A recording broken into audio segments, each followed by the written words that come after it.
বন্ধুরা, তোমরা সবাই কেমন আছো? আশা করি তোমরা ভালো আছো, আমিও ভালো আছি। তো আজকে তোমাদের সামনে নিয়ে এসেছি মাটন।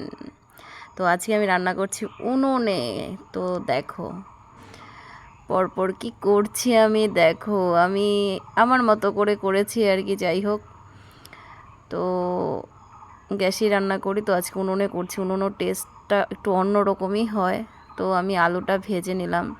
তো যেহেতু আমি বেগুন ভাজা করব, তো ভাবলাম না আলুটা ভেজে পেছন দিয়ে ভেজে নেই, নয়তো আবার পরে করতে হবে। তো ওই জন্য ভাবলাম করে নেই। তো এখন শুরু হয়ে গেল।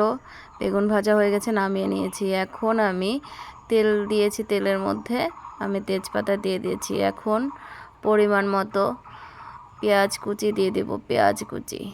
তো আমি যেহেতু মানে এক জায়গায় গিয়েছিলাম, তো সেখানেই আমার মানে খাবারটা বানানো হয়েছিল, তো আমি সেইভাবে সব কিছু অ্যাডজাস্ট করতে পারিনি। তো আমি আমার মতো করে এইভাবেই করেছিলাম আর কি। তো আমি কড়াইয়ে পেঁয়াজ দিয়ে দিলাম। যেহেতু উনুনে একটু একটু অসুবিধে হয়, অনেক দিন পর উনুনে হঠাৎ করে রান্না করতে গেলে একটু অসুবিধে হয়। তো আমি এই যে মাটনটা দিয়ে দিলাম। এখানে প্রায় 650 হয়তো মাটন ছিল আর কি। যাই হোক, ফোনটা অনেক উঁচুর থেকে দেখানোর জন্য মনে হচ্ছে পরিমাণটা কম। এখানে আমি লঙ্কা বাটা, পেঁয়াজ বাটা, রসুন বাটা সব দিয়ে দিলাম। তারপর যেহেতু উনুনের লেভেলটা একটু বেশি, তার জন্য আমি খড়িটা উঠিয়ে নিলাম। তো এখন আমি সব পেস্টগুলো দিয়ে দিচ্ছি। তো এখানে অনেক কিছুই আছে। এখন দিয়ে দেবো আমি পরিমাণ মতো জিরের গুঁড়ো, লঙ্কার গুঁড়ো, হলুদের গুঁড়ো আর সর্ষের তেল।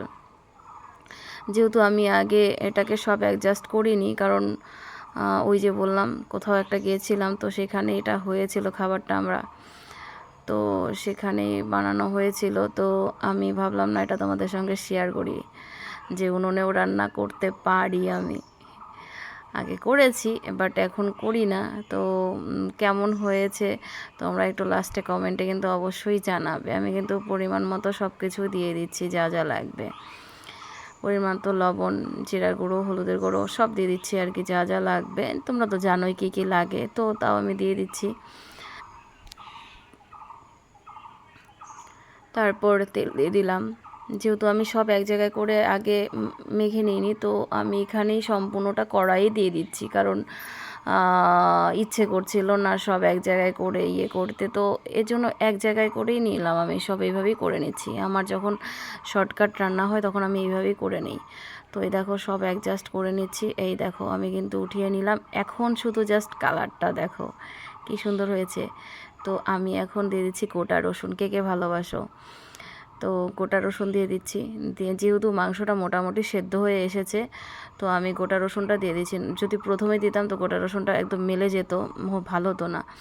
তো ভেজে রাখা আলুটাও দিয়ে দিলাম। মোটামুটি আমার কিন্তু মাটন প্রায় হওয়ার পথে আর কি। যাই হোক, কালারটা কিন্তু হ্যাপি আসছে, খেতেও কিন্তু ভীষণ টেস্ট হয়েছিল।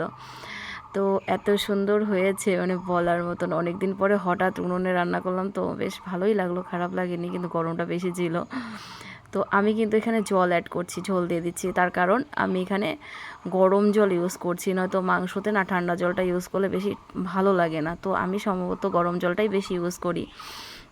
আমি অনেক দিন পর তোমাদের সামনে একটা ব্লগ নিয়ে আসছি, মিনি ব্লগ। তো তোমাদের যাদের যাদের সময় হয় তোমরা অবশ্যই আমার এটা দেখবে। তো মোটামুটি আমার এই যে জল ফোটানো হয়ে গেল, মাংস কিন্তু হয়ে গেছে আমার। তো মাটন কিন্তু একদম রেডি। এখন আমি নামাবো। এই যে এখানে সব কিছু, এখানে গরম মশলা পেস্ট করা আছে।